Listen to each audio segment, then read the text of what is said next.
Hi, Tasha. So glad we are finally able to connect today. Me too, Krishna. We were talking about this recently. One of the bright spots of this incredibly challenging year has been the opportunity to collaborate with you and this kind of new and interesting idea that we've been exploring together. Absolutely. I think both of us, thanks to not having to travel and do things virtually, I couldn't believe the amount of time I regained, because even for a 3 hour workshop, you end up spending 2 days getting there and coming back. And here, when you just do it virtually, it really takes very little extra effort. And so I've been able to do a lot of cool things this year, including spending time with you. So, what we have been talking about off and on pretty much every other month for a while now has been how our work has been so aligned and we didn't know each other. And it was really thanks to COVID that we got to know each other and how the work we do fit hand in glove, your work in self-awareness and my work in judgment, about how people kind of get to know who they are, what they're about, and then how that impacts their real-time decisions. So I wanted to just talk to you about how is self-awareness being accepted in organizations and especially now in the 21st century. Self-awareness is quite clearly the foundation for success, surely before COVID, but I think in our COVID and post-COVID world, it's going to really separate the highly successful leaders and companies from everyone else. And what the research on this says, it's pretty clear. Leaders who are self-aware in particular are more successful in their jobs. They're more promotable. They're better communicators, better influencers. They have better sales numbers, happier customers. There's even evidence that companies with large numbers of self-aware leaders and employees perform better. They're more profitable. And what I've noticed over the last couple of years is just an increasing realization on the part of smart organizations that self-awareness isn't just important, it's core or foundational as a business imperative. And so there are a lot of companies, Google is one example, they're starting to put self-awareness at the heart of their competency models.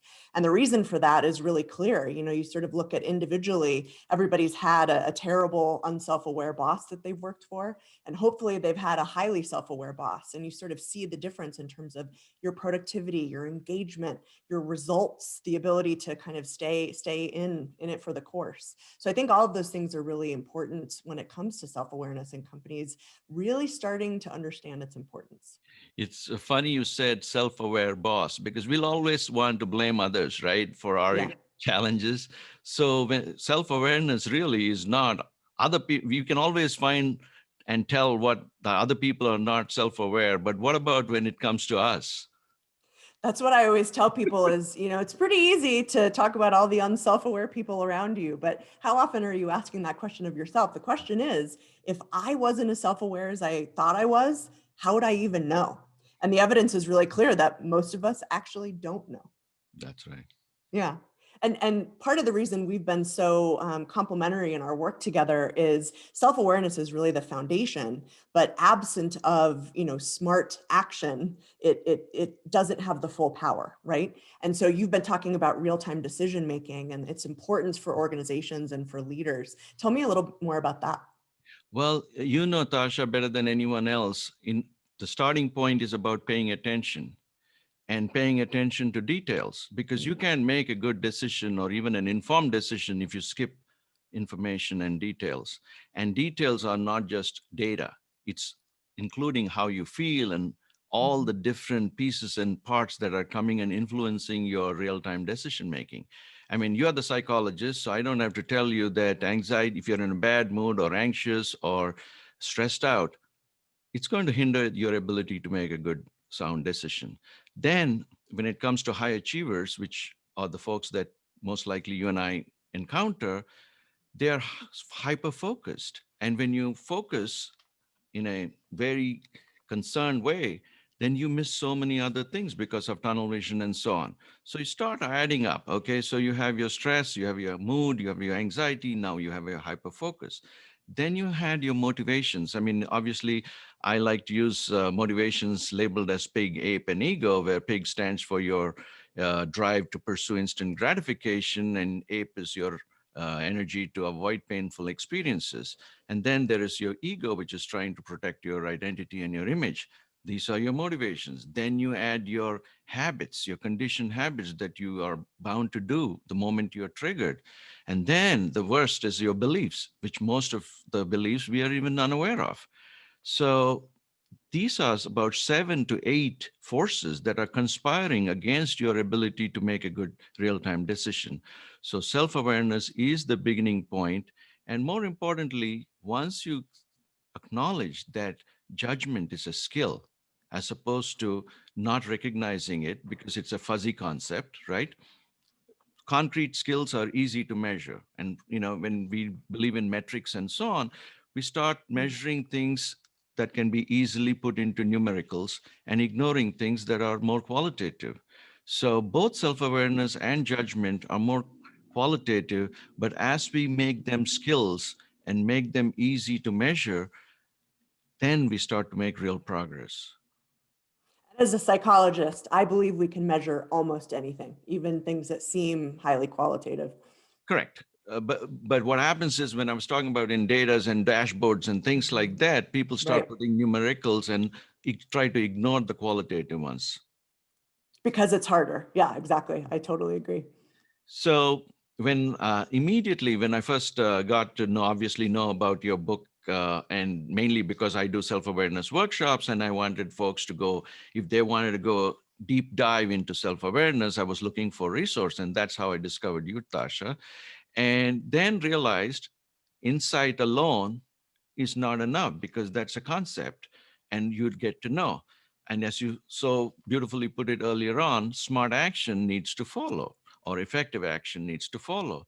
So I looked at our breadth, our collaboration to take the gamut from insight to action, because that's in the end, effectiveness is measured in terms of the actions you do, right? Hmm. So I wanted to Exactly. get your take on that. Yeah, I would just agree. I mean, I think that's why it's so great to work together. But the way I see it is there's sort of two steps to success, organizationally, as leaders, as employees, is see clearly and Mhm. act decisively. And not even just decisively, but correctly. And, I think particularly now when we are in completely uncharted territory for almost every business that I work with, Mhm. and I usually work with mid-sized to large companies, their top 2 or 3 levels, nobody knows what's ahead. And to be able to have those two guideposts, I think, to Mhm. develop those skills proactively, that's what is going to pay dividends both now and in the future. Absolutely. I think I used to always start my workshops with the VUCA acronym: volatile, Mhm. uncertain, complex, and ambiguous. And today, post COVID, it's like each of these four vectors have gone on steroids, through the roof. And so, as we all hope things will calm down, I only see things getting more complex. So, really, self awareness is for me like a journey, right? So, when you take Mhm. from insight to action, like a journey, self awareness itself is a journey. It's an illuminating journey that exposes your blind spots. And that's what I find so fascinating. And Tasha, too many high achievers keep looking for tips to get ahead, when really it is the traps that get them and hurt them. So I'm a big believer in looking out for the traps and learning about your blind spots, which you can learn by becoming more self aware. That's exactly right. And it's not a mystical process. That's what, after spending so many years researching this topic, there are specific tools and steps and approaches that you can use that are often very surprising. What we found is there are many things that are kind of the opposite of common wisdom about what it takes to be more self-aware, to see clearly. But if you learn what those things are, and I have a lot of different tools that I use with leaders and organizations, it becomes doable and you really start to actually see the value.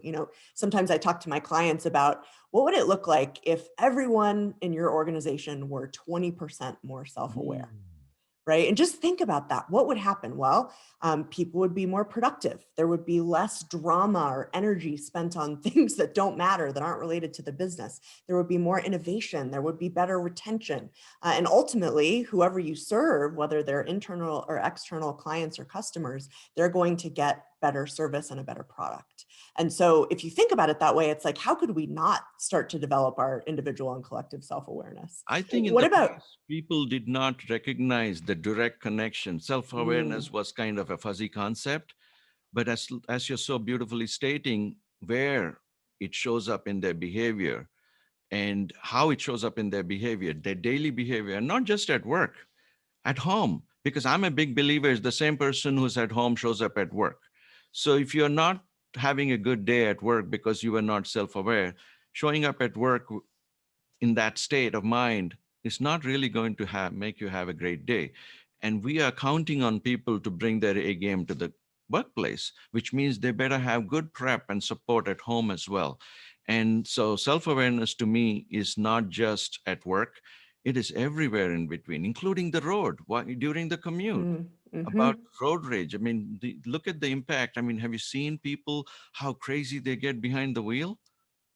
It's scary. And I think that's a really good point that it's very holistic. When you build your self-awareness, it's not just going to pay off at work. Mhm. One data point that many people find very compelling is that self-aware parents tend to raise more mature, less narcissistic children. So the joke I always make is like, if you don't care about it from a business standpoint, which you should, maybe that's something that kind of tips the scale because it really has so many positive effects in every area of our life. That is so interesting. You meant tied parenting and business, because recently I was asking the recently retired CEO of Wabtec and GE Transportation, "Hey, Ray, let's write a book together." And he says, "Krishna, if there is, I don't need to write another business book. If you and I want to write a book on parenting, I'm game." Can you believe that? I can see why, though. That's a really interesting take. And it always, that's where it starts, right? If we can start building these skills at home early on, then they arrive into the workplace, not just into the workplace, into middle school. I think middle school is when things start to impact children. And if Yeah. we're better prepared in middle school, when the mayhem begins, they're better able to handle their emotions and so on and deal with it and and actually have a clue what's going on rather than getting blindsided. Like I say, the traps get more exposed. Right. It's you're saying, how do we build insight to action from a young age? Mhm. Right. And that's my dream too, is that they teach both of these skills as early as possible. But short of that, knowing that that isn't quite there yet for self-awareness or real-time decision making, what do you focus on with when you're helping your clients improve their JQ? Well, that's a great question. The main thing is when I work with CEOs, mainly, I always ask them, your financials don't have a line for silly mistakes. You don't have a line for cost of supervision. And I like to play with words. I always say supervision is an oxymoron because man, Superman, which means you should be superior vision. And vision is such a key ingredient for leadership and looking ahead and see what's coming. As you say, see clearly. In order to see clearly, you should be looking ahead, not behind, watching what other people are doing. So the more time you spend supervising others, the less time you have for vision. And I keep asking them, there's no line item for supervision. There's no line item for uh, teaching judgment skills, but everybody is overweights job skills. And I ask them, look at your top 5 people. What bugs you about them? Write them down. And then check and see if they are job skills or judgment skills. And it's a unanimous answer, which is judgment skills. But because it hasn't been labeled as judgment skills, and then people say, how do we hire for judgment skills? And then I tell them, the tools we use don't really tell us about that. We use a resume, which primarily tells you what they have done. Then we have an interview that we check 2 things. Did they lie on their resume? And can they handle themselves in front of people? And that's it. That's not going to tell you much about judgment skills. So it's ultra important for us to kind of train people how to improve their JQ, which is their judgment quotient. And interestingly, you brought up that acronym there. So IQ is something everybody recognizes. EQ got popularized in the last couple of decades. But I found, having studied scandals for about 5.5 years, Tasha, that every person involved in a scandal had high IQ and EQ. And that told me that there must be some other element that's missing. And coming from Pennsylvania, I kind of look at it in an arch. IQ is one piece of the arch, and your EQ is another piece of the arch. You need both. And you need the third piece, the keystone piece, which is JQ. And all three together is what helps you sustain your success. I think you can be successful with just IQ and EQ, but will it sustain over time?